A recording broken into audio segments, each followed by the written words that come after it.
Բարյոսելի քույրեր եղբայրներ, մի փոքր հավելում ունենանք, կարևոր է Քրիստոսի փորձությունը անցնելու եւ մեր որպես ամբողջական փորձությունների մեջ անցնելու օրինակը, որքանով է կապված Քրիստոսի անձի հետ։ Տեսեք,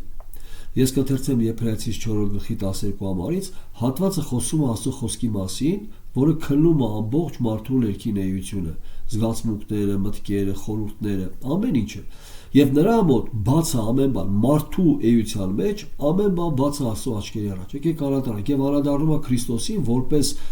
մեր տկարություններին կարեկից եղող, այսինքն նրա անցած փորձությունը այնպիսի փորձառություն է, որ կարա մեր տկարությունների կարեկից լինի։ Հիմա եկեք անդրադառնանք այս հատվածին եւ ես կխոսեմ որոշակի առումով Քրիստոսի անցած ճանապարհի մասին, որպեսզի մենք կարողանանք զանազանել,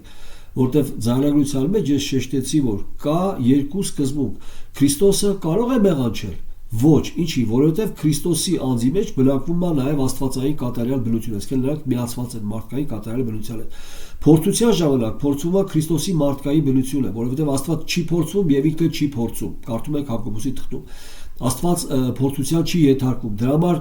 աստվածային բնությունը Քրիստոսի չի փորձվում։ Փորձվում է մարդկային բնությունը, սակայն կարար Քրիստոսը մեղանչել։ Ոչ, եւ մենք տեսանք, որ փորձվում է Քրիստոսի ստեղծագործ բնության հատկությունները ուտելու, ինտիմ հարաբերության, բոլոր հատկությունները, ինքնապաշտպանության, ինչպես նաև մերը, ոչ թե մեր մեղավոր բնությունն է փորձվում, այլ փորձվում է մեր ստեղծագործ բնությունը։ Հիմա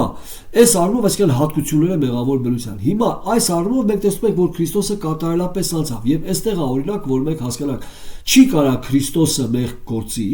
որովհետեւ պատասխանն է, որովհետեւ Քրիստոսը Աստված է։ Այսինքն չի կարա Աստված եւ մեղքը միասին բնակվեն, չի կարա Քրիստոսի մեկ անձի մեջ մեղքը եւ աստվածային բնությունը իրար հետ լինեն։ Դա համար մենք ասում ենք, որ նաեւ չի կարա աստվածային բնությունը լքի Քրիստոսին, որտեվ անձից աստվածային կատարյալությունը եւ մարդկային բնությունը անբաժան են, այսինքն այդ անձի հետ են։ Առանց այդ անձի այդ բնությունը ոչինչ է։ Այսինքն անձն է արտահայտում այդ բնության հատկությունները։ Ճիշտ ընկալեք ինչի մասին է խոսքը։ Երբ որ մենք խոսում ենք Աստծո մասին, մենք խոսում ենք 3 կարևոր ֆունկցիոնալ դեր ունեցող տարբեր անձերի մասին։ Երբ որ մենք ասում ենք Աստված, հասկանում ենք անձերը, այս 3 անձերը։ Չենք հասկանում աստվածներ, հասկանում ենք մեկ Աստված, 3 անձով մեզ արտահայտված, 3 անձով մեզ ներկայացած։ Հիմա տեսեք Աստվածաշնչում։ Առավել կարևոր է հասկանալ, որ Քրիստոսը չի կարա մեղանչի, բայց այն որ Քրիստոսը չի կարա մեղք գործի,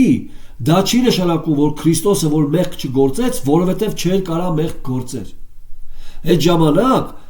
մենք ինչ ենք անում, մենք վերցնում ենք նրա աստվածային բնությունը, որի պատճառով չի կարա ինքը մեղք գործի, եւ դնում ենք փորձության սկզբունքի մեջ, այսինքն Քրիստոսը Աստված է, դրա համար մեղք չգործեց։ Այդ ժամանակ Քրիստոսը իր անցած փորձություններով մեր օրինակը չի կարա լինի։ Հիմա որպեսզի սա առավել մենք հասկանանք, ես կփորձեմ որոշ օրինակ։ Եկեք կընթերցենք Եբրայեցիս 4:12 համարից եւ տեսեք թե Քրիստոսը ինչպես անցավ եւ առանց մեղքի։ Որովհետեւ Աստծո խոսքը կենդանի է 4:12 համարից, որովհետեւ Աստծո խոսքը կենդանի է եւ զորավոր եւ ամեն երկսայրի սուրից էլ ավելի կտրուկ եւ թափանցում է մինչեւ շունչի եւ ոգու եւ հոդվածների եւ ծուծի բաժանվելը եւ քնող է սրտի մտքերը եւ խորհուրդները եւ չկա մի արարած աներևույթ նրա երեսից, բայց ամենն էլ մերկ է եւ բաց նրա աչքերի առաջին, որի ենք մենք հաշիվ տալու, որի հետ է մեր բանը, բնագրի մեջ որին ենք հաշիվ տալու, որի առաջ ենք մենք հաշիվ տալու։ Անմիջապես արդ, որովհետև մեծ քահանայապետ ունենք երկինքներով անցած Աստծո որդին Հիսուսին։ Պինդ բռնենք դավանությունը, որովհետև մեծ քահանայապետ ունենք երկինքներով անցած, սա շատ կարևոր հատված է։ Երկինքներով անցած Աստծո որդին Հիսուսին։ Պինդ բռնենք դավանությունը, այսինքն երկինքներով անցած կնշանակի բարձրացած միջև Աստծո ներկայություն։ Երկինքներով անցած, 3-րդ երկինք, 7-րդ երկինք, այսինքն բոլոր ստեղծագործ, այսինքն հեշտակային աշխարհ անցած եւ Աստծո ներկայության մեջ երկինքներով անցած։ Ինչի ինքը բարձրացավ, որովհետեւ կատարեց Աստծո կամքը, այսինքն գնաց խաչի մահով եւ կատարեց փրկությունը, այն առաքելությունը, որ Հայրը տվել էր նրան։ Հիմա ուշադիր տեսեք։ Ինչի մասնա խոսքը։ Արդ որովհետև ասում մեծ քահանայապետ ունենք երկինքներով լացած կատարած արդեն զոհաբերությունը։ Աստծո որդին Հիսուսին պինդ բռնենք դավանությունը, այդ ինչ դավանություն է, որ մենք պինդ բռնենք։ Որովհետև ոչ թե այդպիսի քահանայապետ ունենք, որ չկարողանա մեր տկարությունների հետ կարեկից լինել, քահանայապետ միջնորդ, որ չկարողանա մեր տկարություններին կարեկից լինել, այլ մի այնպիսին է, որ ամեն բանով փորձվեցավ մեր նմանությամբ, տեսնում եք ինչի մասին է խոսքը, ամեն բանով փորձվեցավ մեր նմանությամբ, բայց առանց մեղքի։ Առաքյալը ներկայացնում է, որ այնպիսի մի քահանայապետ է Հիսուս Աստծո որդին, որ անցավ երկինքներով, այսինքն բարձրացավ դեպի հայրը եւ նստեց հոր աջ կողմը։ Ինչի, որովհետեւ կատարեց այն ինչ որ հայրը նրան տվել էր։ Հիմա ինչի մեջ է խնդիրը, ինչպես ինքը կատարեց, մենք սրա մասին ենք ուզում տեսնել։ Ինչի կատարեց, ինչի Քրիստոսը մեղք չգործեց, որովհետև ինքը Աստված էր, ոչ, նորից եմ ասում, փորձվում է Քրիստոսի կատարյալ մարդեղությունը, բայց Քրիստոսը իր անձով չի կարա մեղք գործի։ Եթե մեկը ձեզ հարցնա, Քրիստոսը կարար մեղք գործել, ոչ, ինչի, որովհետև Քրիստոսի անձի մեջ միացած են աստվածային կատարյալ եւ մարդկային բնությունը։ Չի կարա աստվածային բնությունը մնա մեղքի հետ, որովհետև երբ որ դուք ասեք մարդկային բնության մեջ մեղքը կգործվի, իմացեք, որ այդ մարդկային բնությունը կատարյալ միությունով միացած է աստվածային բնության, նրանք անխառն են, բայց միացված են։ Մեկ անձի մեջ չի կարա աստվածային բնությունը կամ մարդկային բնությունը Քրիստոսին լքել, Քրիստոսը մնա մեկ բնությունով։ Չկա, նա հավիտյան անբաժան միություն է դա, այդ մեկ անձի մեջ։ Սա կարևոր է, որ մենք հասկանանք, որտեղ եթե այսպես դուք չընկալեք, որ Աստծո խոսքն է մեզ տալիս, դուք կգրեք հերձվածության մեջ կամ աղանդավորության մեջ։ Հիմա ուշադիր լսեք խնդիրը ինչ է, եւ մենք հիմա ինչ պիտի անենք, պետք է կարողանանք զանազանենք այս երկու սկզբունքը, ինչի չէր կարող մեղանչել եւ ինչու չմեղանչեց։ Շատ հաճախ մենք մտածում ենք չմեղանչեց, որովհետեւ չէր կարող մեղանչել։ Այս հարցի պատասխանը սա չի։ Հիսուսը չէր կարող մեղանչել։ Այո, եթե մեկը ձեզ հարցնի Քրիստոսը կարար մեղք գործել, ոչ,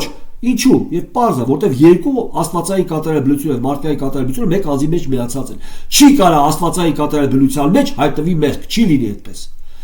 Հիմա, իսկ ինչու ինքը չմեղանչեց, եկեք անդրադառնանք սրա։ Տեսեք, շատ հաճախ հարց է տալիս, ինչին է հարցը։ Ասում են օրինակի համար, Արմեն եղբայր, իսկ երկնքի վիճակի մասին ինչ մենք գիտենք։ Երկնքում կլինի գայթակղություն։ Եվ շատերը միանշանակ պատասխանում են ոչ, առանց ակնկալելու, թե ինչ սկզբունքներ կարա ջարդուփշուր լինի այդ ոչի պատճառով։ Տեսեք, երբ որ մենք ասում ենք ոչ, երկնքում չի կարա գայթակղություն լինի, սա նշանակում է, որ մենք խոսում ենք մի ստեղծագործ մարդու մասին, այսինքն փառավորյալ մարդու մասին, ով ռոբոտի նման է, այսինքն նա չի կարա գայթակղվի։ Տեսեք, ուշադրեք, զգուշ եղեք, ես չեմ ասում, որ ինքը գայթակղվել է, բայց ուշադրեք ինչի մասն է խոսքը։ Որովհետև երկնքում մենք չենք ասում, որ մարդը ռոբոտ է, մենք ասում ենք, որ երկնքում մարդը ունի ազատ կամք, ամբողջությամբ ազատ կամք։ Հիմա ինչ ենք հասկանում ազատ կամք ասելով։ Տեսեք,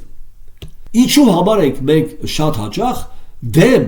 ըստ Աստվածաշնչի, երբ որ մարդիկ ասում են մարդը ունի ազատ կամք, Պելագիոսի աստվածաբանական թեզը, որը շատերը այսօր հավատացել են, որը Աստվածաշունչ չի, այլ այսինքն փիլիսոփայությունը։ Ինչի,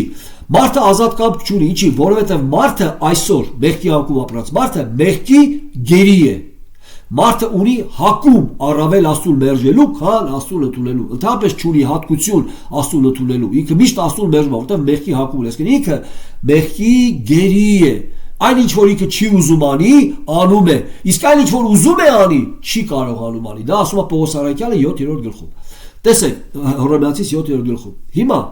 առաքյալը այդպես ասում է, չարը որ իմ մոտ կա, չեմ ուզում անեմ, բայց չեմ կարողանում, անում եմ։ Բարին որ ուզում եմ անեմ, չեմ կարողանում։ Ինչ խեղճ մարդ եմ ես։ Հիմա ուշադիր լսեք։ Կարևոր մի սկզբունք, երբ որ մենք խոսում ենք ազատ կամքի մասին, մանավանդ արդեն փառավորյալ մարմնում երկնքում, խոսում ենք ազատ կամքի մասին, սա նշանակում է մարդը երկնքում մեղքի գերի չի, այսինքն ինքը կատարելապես ունի ընտրելու հնարավորություն, բայց երկնքում այնպիսի փառք կա, որ եթե մարդը ուղղակի ուզենա այդ փառքը իրեն ձեռք բերի, կարա ինքը ազատ է, բայց երկնքի մարդը, փառավորյալ մարմնով փրկագված մարդը այնպիսի ազատ կամքով, այնպիսի ցանկություն ունի, գեր ցանկություն ունի Աստծուն փառավորելու, որ երբեք չի գայթակղվում։ Այսինքն եթե մենք ասենք երկնքում գայթակղություն կա, ասենք ոչ սխալ կասենք, ոչ։ Մենք չգիտենք երկնքում գայթակղություններ կամ թե չէ, բայց գիտենք, որ երկնքում այնպիսի մարդ է, ով իր ազատ կամքով ամբողջությամբ տրված է Աստծուն փառավորելու։ Այսա ճիշտ պատասխանն է։ Այսինքն երկնքում մեր ամբողջ էությունը, մեր ազատ կամքով, ոչ թե մենք ռոբոտ այնպիսի ծրագիր է մեր մեջ դրված, որ միայն Աստծուն փառավորենք։ Այս է սխալ ընկալումը, Ոչ, մենք ազատ ենք արդեն։ Մենք հիմա այստեղ ազատ չենք, այստեղ մեղքի հակում ունենք, մենք այստեղ մեղքի գերի ենք։ Այ երկնքում ամբողջական ազատ ենք, որտեղ երկնքում նաև արդեն այս մեղավոր ապակալացու մարմինը չի, այլ փառավորյալ մարմինն է։ Ամբողջությամբ եւ հոգին է մեր փրկագնված եւ մեր մարմինն է փրկագնված։ Կատարյալ մարդը ինչ որ Աստված ուզում էր ստանալ, այդ մարդն է երկնքում, ով իր ազատ կամքով ամբողջությամբ նվիրված Աստծուն եւ ցանկությունը մեծ է Աստծուն փառավորելու։ Գամար գայթակղություններ երկնքում կլինեն, թե չէ լինի, մարդը երբեք չի գայթակղվի, որովհետև ցանկանում է Աստծուն փառավորել։ Տեսնում եք, այս սա ամենակարևորն է։ Դա մենք երբ որ ասում ենք երկնքում մարդը չի կարա մեղանչի, ոչ թե ասում ենք, որ ինչ որ մի բան նրա մեջ փոխել են, որ էլ չի կարա, ուզենա էլ չի կարա, այլ ինքը չի ուզենում մեղանչի, այլ ինքն ուզում է միշտ Աստծուն փառավորի։ Սա կատարյալ նոր ստեղծված մարդն է։ Հիմա ինչ կապ ունի սա, երբ որ մենք խոսում ենք Քրիստոսի անցած փորձության մասին, պետք է հասկանանք, որ Քրիստոսը այս երկրի վրա իր կատարյալ ամբողջական նվիրվածության շնորհիվ անցավ փորձությունները, որպեսզի սա ավելացնի, ոչ թե Քրիստոսը չմեղանչեց, որովհետև չէր կարող մեղք գործել, այլ Քրիստոսը չմեղանչեց, որովհետև հավատարիմ մնաց Հորը։ Հիմա եկեք մի օրինակով այս սկզբունքը մենք առավել տեսնենք, որտեղ կարդում ենք, որտեղ ոչ թե այնպիսի քահանապետ ունենք, որ չկարողանա մեր տկարությունների հետ կարեկից լինել, այլ մի այնպիսին, որ ամեն բանով փորձված մեր նմանությամբ փորձված, ինչպես մենք մեր ստեղծագործ բնությունով, հատկություններով, ուտելու, մյուս հատկություններով, այնպես Քրիստոսը, բայց առանց մեղքի,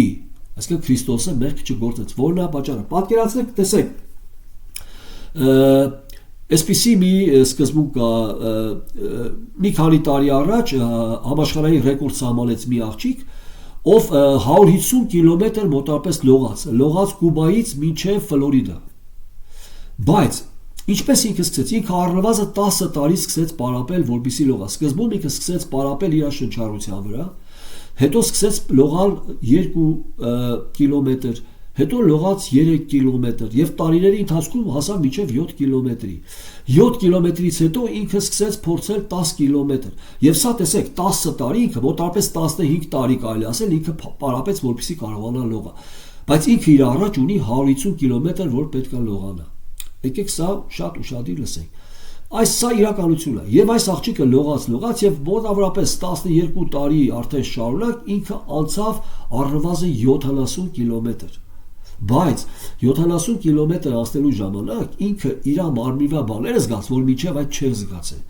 Ինքը զգաց, որ իր մարմինը կամ իր մկանները ակամայից, անկախ իրանից բռնվում են։ Եվ մենք չի կարողանում ուղղակի նույնիսկ թևը շարժի։ Սկսեց աշխատել դրա վրա, որոշակի բժշկական իմացությունով, որոշակի մկանային շարժման, այսինքն սկզբունքներով սկսեց շարժել եւ տեսավ, որ կարող է։ Եվ ինքը որոշեց, որ պետքա լողանա 150 կիլոմետր Կուբայից դեպի Ֆլորիդա։ Եվ իր ընկերներին ասեց այս վախի մասին, որ ես վախենում եմ, որ կարող է լողի ընթացքում իմ մկանները բռնվեն եւ ես խեղդվեմ։ Եվ ընկերները ինչ որոշեցին,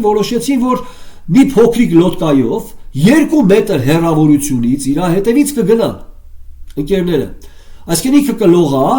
եւ այդ լոդկան իր ընկերներով 2 մետր հեռավորությունը պահպանելով իր հետևից ուղակի կլողա։ Ինչի, որpիսի հանկարծ եթե մկանները բռնվեն,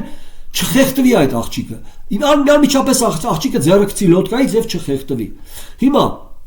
երբ որ մենք մտածում ենք այս մասին, եւ սկսեց լողը, եւ ինքը լողաց, հանգստանալով, որոշակի ժամանակ հանգստանալով նորից շարունակեց լողալ եւ ամբողջ ջանքը, տեսեք, արդեն 15 տարի աղջիկը պարապել է այս ամեն մի մանրամասն, ամեն մի կիլոմետր լողալու եւ այդ process-ը հանգստանալու, նորից լողալու, ամեն ինչը ինքը հաշվարկել է։ Եվ ի վերջո ինքը անցավ ռեկորդը 150 կիլոմետր լողաց Կուբայից դեպի Ֆլորիդա եւ ռեկորդ խփեց։ Հիմա եթե մենք հարց տանք, ասենք այս աղջիկը կարող էր խորտակվել, պատասխանն է ոչ, ինչի, որովհետև նրա հետևից լոդկայով ընկերները լողում էին եւ չէին թողի, որ ինքը խորտակվի։ Մյուս հարցը որ տանք, իսկ այս աղջիկը ինչու չխորտակվեց, որովհետև լողաց, որովհետև պարապել էր, որ լողա։ Տեսեք, այսինքն այստեղ այն, որ ինքը չէր կարա խորտակվել, որովհետև հետևից լոդկա էր գնում, դա կապ չունի նրա հետ, որ ինքը լողաց եւ անցավ։ Նույնպես Քրիստոսը չմեղանչեց, ոչ թե որ չէր կարող մեղանչել, այլ որովհետև հավատարիմ գտնվեց Հորը։ անցավ այդ ընթացքը մեր նման փորձվելով այն ինչ որ դուք եք զգում փորձության ժամանակ նույնը ինքը զգաց բայց կատարելապես հույսը դրեց Աստծո վրա Սուրբ Հոգով տեսեք եւ կատարյալ որպես մարդ սա շատ կարևոր է հիմա միգուցե մեզանից մեկը հարց տա եւ ասի Արմեն եղբայր գիտես ես մտածում եմ որ այդ լոդկան որ նրա հետևից լողում էր որոշակի առումով հոգեբանական քաջալերություն էր այդ աղջկան որ այդ աղջիկը չխեղդվեց որտեղ այդ աղջիկը ամեն անգամ տեսնում էր լոդկան որի հետևից գալիս եւ արխային էր լինում այսինքն հանգիստ է լինում հոգ չէր անում եւ լողում էր սերներս այդ լոդկան ոչ թե այդ աղջկան օգտում էր իրականում եթե ուզում եք անկեղծ լինել այդ լոդկան որ գնում էր այդ աղջկա հետևից նրան խանգարում էր որտեղ այդ աղջիկը որ նայում էր այդ լոդկային ինչ ապրումներ ուներ գիտեք ամեն ինչ կտամ միայն չհայտնվեմ այդ լոդկայի մեջ որտեղ եթե ինքը մի պահ մատը կպցներ այդ լոդկային իր ամբողջ ռեկորդը կջնջվեր ուրեմն այդ աղջիկը չէր ուզում այդ լոդկային նույնիսկ նայեր նա նայում էր միայն առաջ ինչպես Քրիստոսը չի նայում իր աստվածային զորությունը որտեղ որ Քրիստոսը եթե մի վարքյան օգտագործի փորձության ժամանակ իր աստվածային բնությունը ինքը չի կարող լինի մեր օրինակը չի կարող լինի փրկիչը վերջացավ ամբողջ միսիան ամբողջ առաքելությունը փրկությունը կատարելու վերջ ջնջվեց զրոյացավ ամեն բան հաղթեց չարը տեսնում եք ինչ կարող լինի այսինքն Քրիստոսը կատարելապես անցավ որովհետև հույսը դրեց ամբողջությամբ Աստծո վրա եւ փորձառությունը հանձն առավ դա համար գրված է այդպիսի որ ամեն բանով փորձված է մեր նմանությամբ բայց առանց մեղքի մենք էլ փորձվում ենք եւ ընկնում ենք մեղքի մեջ իսկ ինքը անցավ առանց մեղքի դա համար ասում ենք այդպիսի մի քահանայապետ ունենք որ կարող է մեր տկարություններին կարեկից լինել որտեղ ինքը անցավ այն ինչի միջով դուք եք անցնում տեսնում եք ինչքան խորն է աստվածաբանությունը երբ որ մենք տեսնում ենք ճիշտ սկզբունքները հիմա երբ որ դուք այդ աղջկան հարցակ ասեք դուք հաղթեցիք քանի որ ձեր հետևից լոդկա էր գալի ինքը ուղակի ձեր վրա կծիծաղա ինքը հաղթեց որտեղ ինքը պարապեց 15 տարի ամեն մի մետր լողալու սկզբունքը եւ լողած անցավ 150 կիլոմետր սա շատ կարևոր որ մենք հասկանանք Քրիստոսը ոչ թե մեղք չգործեց որովհետեւ չէր կարող մեղք գործել այլ Քրիստոսը մեղք չգործեց որովհետեւ կատարելապես անցավ փորձությունը Տերը ձեզ օրհնի իր փառքյամար եկեք մեկ անգամ եւս ընթերցենք այս հատվածը թող տպավորվի եւ մենք հասկանանք որ ընդհանուր առմամբ երկնքում երբ որ մենք խոսում ենք ազատության մասին իրական ազատությունը սա նա է որ դու ազատ ես առանց որևէ մեկ գայթակղության առանց որևէ մեկ գերության Այդ իրական ազատությունը նա է, որ ոչ թե որ դու ինչ ուզես անես, իրական ազատությունը նա է, ասա Միլլեր Էրիքսոնն ասում, որ անձը կատարելապես կարող է անում այն, ինչ որ ինքը ամբողջությամբ ցանկանում է։ Դուք այս երկրի վրա, այսինքն մարդը, եթե վերցնեք ընդհանուր շնչավոր մարդուն, մեղքի անկում ապրած մարդուն, ինքը ազատ չի, որտեղ նույնիսկ եթե ինքը Աստծո օրենքին նայում է, ես կվերցնում կրոնավոր անձին ոչ թե վերստին ծնվածին ով ազատված է մեղքի գերությունից։ Կրոնավոր անձը, ով ինչքանով էլ Աստծո օրենքին նայելով տեսնի, որ Աստծո օրենքը լավ է, ինքը չի կարողանում այդ օրենքը կատարի, որտեղ իր մեջ կա մեղքի օրենքը, որ իրան քաշում է մեղքի։ Դրա համար ենք մենք ասում առանց վերստին ծնունդի, որովհետև մեկը չի կարող մեղքի դեմ պայքարի։ Հիմա սա ամենակարևորը իրական ազատությունը նաև երկնքում է, որ ոչ թե մենք ուղակի գերի ենք, այսինքն որ միայն Աստծո երկրպագ ենք, այլ մենք մեր հոժար, ամբողջական մեր սրտի գլխավոր ցանկությունը մեր Տիրոջը փառավորելն է երկնքում, մեծ սեր դեպի Հորը։ Սա իրական ազատված անձն է։ Հիմա Քրիստոսի պարագայում մենք ունենք այդ կարեկիցը, ով անցավ այդ ճանապարհը։ Տերը ձեզ օրհնի իր փառքի համար։ Ամեն։